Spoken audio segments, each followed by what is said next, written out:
So hello and welcome to Defense Study Capsule. I hope you all are doing well and preparing for your NDA examination.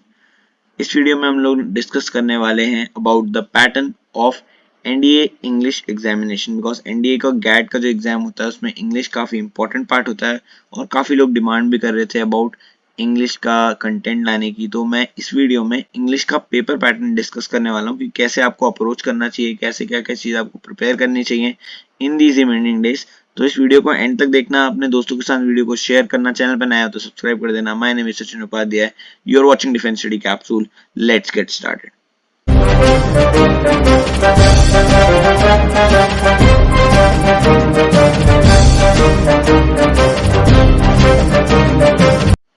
So first of all हम लोग बात करते हैं English के paper के बारे में।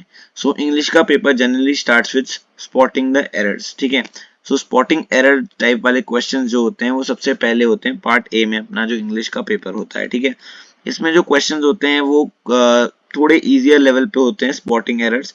इनमें आपको जनरली ग्रामेटिकल एरर्स बताने होते हैं in parts of sentences that are given. आपको पार्ट्स में कुछ सेंटेंसेस गिवन होते हैं like this is part A of the sentence, part B of the sentence, part C of the sentence.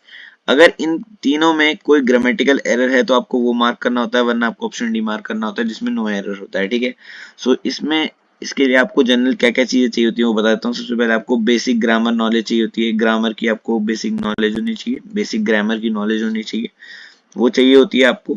उसके बाद आपकी वोकेबलरी स्ट्रांग होनी चाहिए कि वोकेबलरी अगर आपकी सही होगी तो वो भी हो जाएगा उससे भी। उसके बाद अगर आपको बेसिक सेंटेंस फॉर्मेशन आता है तो उससे भी आपको काफी हेल्प मिल सकती है।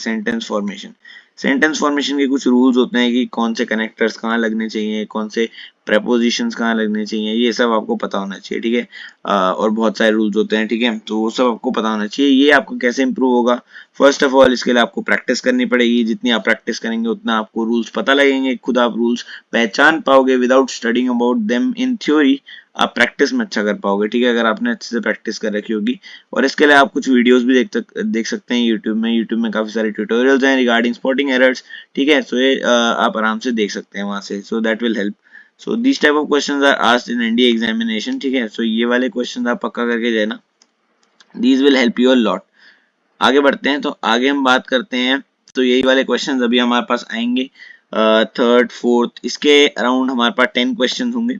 तो 10 क्वेश्चंस होने के बाद हमारा अगला जो पार्ट आता है वो आता है इडियम्स एंड फ्रेजेस का। सो हमने 10 क्वेश्चंस देख लिए हैं जो कि आ रहे हैं हमारे स्पॉटिंग एरर्स के। ठीक है, सो स्पॉटिंग एरर्स मैंने आपको बता दिया आपको कैसे अप्रोच करना है। ठीक है, अब बात करते हैं ईडियम्स एंड फ्रेजेस को कैसे अप्रोच करना है। Idioms and phrases, generally idioms and phrases के डायरेक्ट मीनिंग पूछे जाते हैं आपसे एनडीए एग्जाम में। आजकल का पैटर्न तो ये लेटेस्ट पेपर है 2022 वाला, 2022 का सेकंड पेपर।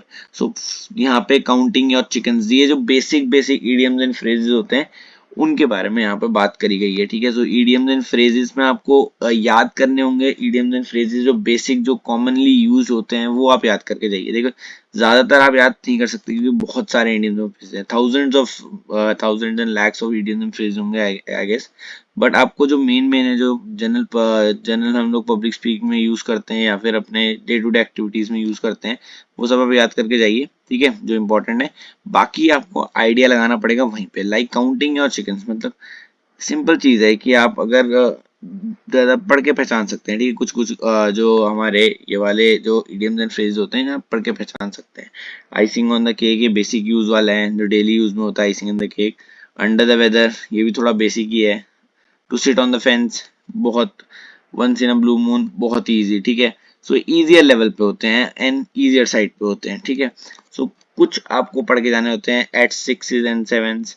ठीक है, थ्रू थिक एंड थिन, मतलब इजी इजी। ठीक है, जो बेसिक हमने पढ़े हुए हैं अपने जो भी हमने क्लासेस करी हैं इंग्लिश की वो। ठीक है, सो इसके भी हमने कितने क्वेश्चन देखे, इसके हमारे पास है 10 क्वेश्चन। ठीक है, तो 10 क्वेश्चन हमारे हो चुके हैं हमारे एरर के, और 10 क्वेश्चन हो चुके हैं हमारे ईडियम्स एंड फ्रेजेस के। 20 क्वेश्चन कवर्ड है। ठीक है, कैसे करना है ईडियम्स एंड फ्रेजेस की आपको बेसिक प्रैक्टिस करनी है जो जनरल पर्पस वाले हैं। बाकी आप वीडियोस भी देख सकते हैं, यूट्यूब वीडियोस भी काफी सारी है इस पे। ठीक है, आगे बात करते हैं। तो ordering of words in a sentence, ये थोड़ा सा ट्रिकियर साइड पे होता है, इसे करने में थोड़ी सी डिफिकल्टी फेस करते हैं स्टूडेंट्स। ठीक है, ट्रिकियर होता है। ठीक है, ट्रिकियर है। Why trickier? क्योंकि कभी कभी ऐसा लगता है यार बहुत सारे आंसर्स हो सकते हैं, मल्टीपल आंसर्स हो सकते हैं, ठीक है, क्योंकि सेंटेंस को रीऑर्डर करना पड़ता है जनरली।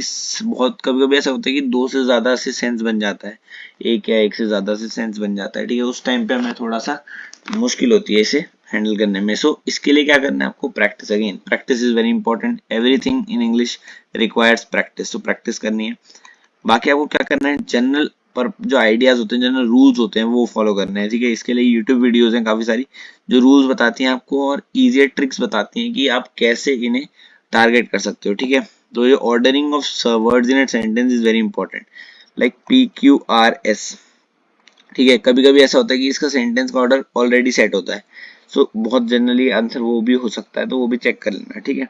बट ये जनरली बन जाते हैं क्योंकि इसके लिए आपको बेसिक सेंटेंस फॉर्मेशन के रूल्स याद होने चाहिए। उसके बाद आपको जो यूज ऑफ जो हमारा प्रपोजिशंस हैं, टेंसेज हैं, ठीक है, उसके बाद आपके जो आर्टिकल्स हैं उनका यूज आपको अच्छे से पता होना चाहिए, बिकॉज कभी कभी ऐसा होता है कि वो बीच में अगर लग जाए तो सेंटेंस का मीनिंग ही चेंज हो जाता है। सो आपको सेंटेंस एक पर्टिकुलर मीनिंग कन्वे करना चाहिए और उसका ऑर्डर होना चाहिए मेंटेन, ठीक है। आपको पता है जो सेंटेंस होता है उसके फॉर्मेशन के कुछ रूल्स होते हैं, अगर आप वो पढ़ लेंगे तो आपको ये जो ऑर्डरिंग वाला है और वो एरर डिटेक्शन वाला है वो दोनों पार्ट आपके कवर हो जाएंगे। सो सेंटेंस फॉर्मेशन के रूल्स आप पढ़ लीजिए, उससे आपको काफी हेल्प मिलने वाली है, ठीक है, in both ordering of words in sentence as well as error detection, ठीक है। आगे बात करते हैं। सो इसके भी हमारे 10 क्वेश्चंस होंगे। सो 10 क्वेश्चंस हमारे एरर के हो गए, 10 इडियम्स एंड फ्रेजेस के हो गए, और 10 हमारे किसके हो गए, 10 क्वेश्चन हमारे हो गए इडियम्स, हमारे जो एरर का था 10 questions idiom and phrases, and 10 questions हमारे हो गए सेंटेंस ऑर्डरिंग, ठीक है। आगे बात करते हैं तो हमारा 10 क्वेश्चन आते हैं हम एंटोनिम्स पे। तो एंटोनिम्स बहुत ज्यादा वोकैबुलरी पे डिपेंडेंट है। अगर आपकी वोकैबुलरी अच्छी है, अगर आपको रूट वर्ड्स के मीनिंग आते हैं, अगर आपको बेसिक वोकैबुलरी के वर्ड्स आते हैं, तो आप आराम से एंटोनिम्स के मीनिंग निकाल सकते हैं। देखो पहले कुछ हार्डर साइड पे होता था, जब कभी कभी ऐसे क्वेश्चन आते थे इसमें डायरेक्ट आपको वर्ड का एंटोनिम लिखना होता था, अब वो सेंटेंस में यूज करके बताया होता है, तो ये थोड़ा इजियर साइड पे हो जाता है। देखो he is essentially a crude person, इससे आपको मीनिंग ट्रांसफर हो जाता है अगर आप एंटोनिम निकालते हैं, ठीक है। सो सेंटेंस में यूज होने की वजह से ये काफी इजी होता है, ठीक है। सो इसमें आप यूज कर सकते हैं। जनरली मैं दो टेक्निक्स बताता हूँ। एक एलिमिनेशन टेक्निक होती है जिसमें आपको अगर थोड़ा सा मीनिंग अगर पता लग रहा है यूजिंग द सेंटेंस, सो आप जो मीनिंग्स होते हैं जो एकदम ही अपोजिट जा रहे होते हैं, जैसे एंटोनिम में तो एकदम सिमिलर जा रहे होते हैं, मान लो कि कोर्स, रिफाइंड, ईगर, इनमें से जो सिमिलर वर्ड्स होते हैं हम उन्हें पहले एलिमिनेट कर सकते हैं, ठीक है। ठीक है।